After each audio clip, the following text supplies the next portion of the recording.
প্রিয় দর্শক শ্রোতা, নামাজের সিজদার মধ্যে পবিত্র কোরআন মাজিদের ছোট্ট একটি আয়াত যদি 10 বার পড়তে পারেন, প্রিয় দর্শক বিশ্বাস করুন আল্লাহ তাআলা আপনার সকল মনের আশা পূরণ করবেন।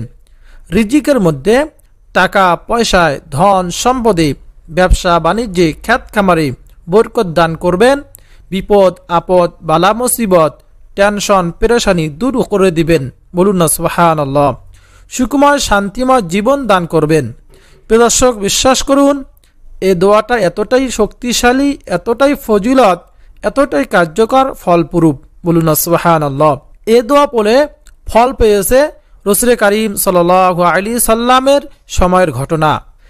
একজন যুবক ছিলেন স্বাস্থ্যবান, হঠাৎ তিনি অসুস্থ হয়ে পড়লেন। অসুখে তার স্বাস্থ্য ভেঙে পড়ল। তাকে দেখতে মনে হতো যে কোনো সময় মারা যাবেন। তখন খবর পেয়ে রাসূল করিম সাল্লাল্লাহু আলাইহি সাল্লাম তাকে দেখতে এলেন। রাসূল করিম সাল্লাল্লাহু আলাইহি সাল্লাম তাকে দেখে অবাক হয়ে গেলেন, জানতে চাইলেন, তোমার তো এমন হওয়ার কথা নয়, কি করে এই অবস্থা হলো? তুমি কি আল্লাহ তাআলার কাছে বিশেষ কোনো দোয়া করেছো? যুবক বলল, ইয়া রাসূলুল্লাহ, ইয়া হাবিবাল্লাহ, আপনি ঠিকই ধরেছেন। আমি আল্লাহ তাআলার কাছে দোয়া করেছি, হে আল্লাহ, আমার আখিরাতের প্রাপ্ত সব শাস্তি দুনিয়াতে যেন পাই, আখিরাতে যেন কোনো কষ্ট না পাই। রাসূল করিম সাল্লাল্লাহু আলাইহি ওয়াসাল্লাম বললেন, তুমি এ কেমন ধরনের দোয়া করেছো? তোমার এই দোয়া করা ঠিক হয়নি, কারণ আখিরাতের শাস্তি দুনিয়ায় ভোগ করার সাধ্য কোনো মানুষের নেই। তুমি কেন সহজ দোয়া করছো না? এই বলে রাসূল করিম সাল্লাল্লাহু আলাইহি ওয়াসাল্লাম তাকে এই দোয়া শিখিয়ে দিলেন, যে দোয়াটি কথা আজকে আমি আপনাদেরকে বলে দেব। নামাজের সিজদার মধ্যে 10 বার পাঠ করবেন। প্রিয় দর্শক শ্রোতা, আরেকটি ঘটনা। হযরত আনাস ইবনে মালিক রাদিয়াল্লাহু তাআলা আনহু তখন বৃদ্ধ, চলতে ফিরতে অক্ষম। তার কাছে বুসরা থেকে, বুসরা হলো আরব দেশের এক শহরের নাম, এই বুসরা থেকে একদল লোক এসে বলল, হে আনাস রাদিয়াল্লাহু তাআলা আনহু, আপনি রাসূল করিম সাল্লাল্লাহু আলাইহি সাল্লামকে দেখেছেন।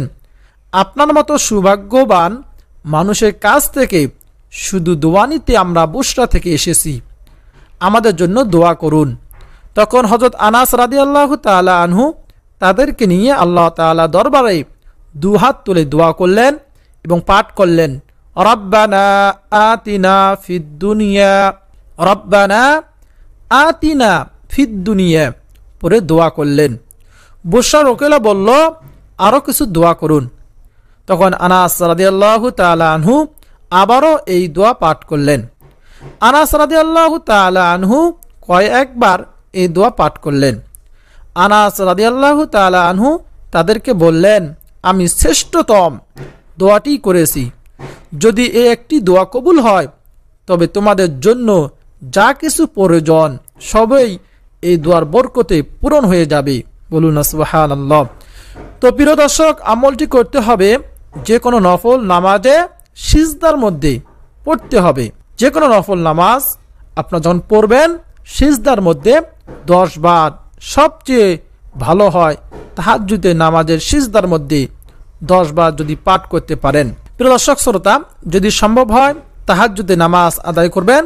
আদায় করে প্রত্যেক সিজদার মধ্যে সিজদার তাসবিহ পড়ার পর 10 বার এই দোয়াটি পাঠ করবেন। আমি দোয়াটি আপনাদেরকে শিখিয়ে দেব। প্রিয় দর্শক শ্রোতা, আমি আমলটির সম্পূর্ণ নিয়ম বলে দিচ্ছি। প্রথমে তাহাজ্জুদের নামাজ আদায়ের জন্য রাত 2টা থেকে 3টা ঘুম থেকে উঠবেন। আমলটি করার জন্য আপনাকে সর্বপ্রথম পবিত্রতা অর্জন করতে হবে। তারপর 2-4 রাকাত, পারলে আরও অধিক তাহাজ্জুদের নামাজ আদায় করবেন। প্রত্যেক সিজদা তাসবিহ পড়ার পর এই দোয়াটি আপনার 10 বার পাঠ করবেন। প্রিয় দর্শক শ্রোতা, আজ যদি তাহাজ্জুদের নামাজ পড়তে না পারেন, তাহলে যে কোনো নামাজ শেষে ফরজ সুন্নত পড়ার পর 2 রাকাত নফল নামাজ আদায় করবেন। এই 2 রাকাত নফল নামাজের মধ্যে সিজদা তাসবিহ পড়ার পর এই দোয়াটি আপনার 10 বার করে পাঠ করবেন। দোয়াটি হলো, রব্বানা আতিনা ফিদ দুনিয়া হাসানাতাও ওয়া ফিল আখিরাতি হাসানাহ وقنا عذاب النار ربنا آتنا في الدنيا حسنة وفي الآخرة حسنة وقنا عذاب النار আবার বলছি আমার সঙ্গে সঙ্গে পাঠ করবেন রব্বানা আতিনা ফিদ দুনিয়া হাসানাতাও ওয়া ফিল আখিরাতি হাসানাতাও ওয়া কিনা আযাবান নার সূরা বাকারা আয়াত 201 এর অর্থ হচ্ছে হে আমার প্রতিপালক হে আমাদের প্রতিপালক আমাদেরকে ইহকালে কল্যাণ দাও ও পরকালে কল্যাণ দাও এবং আমাদেরকে অগ্নিকুণ্ড থেকে অর্থাৎ জাহান্নাম থেকে রক্ষা করো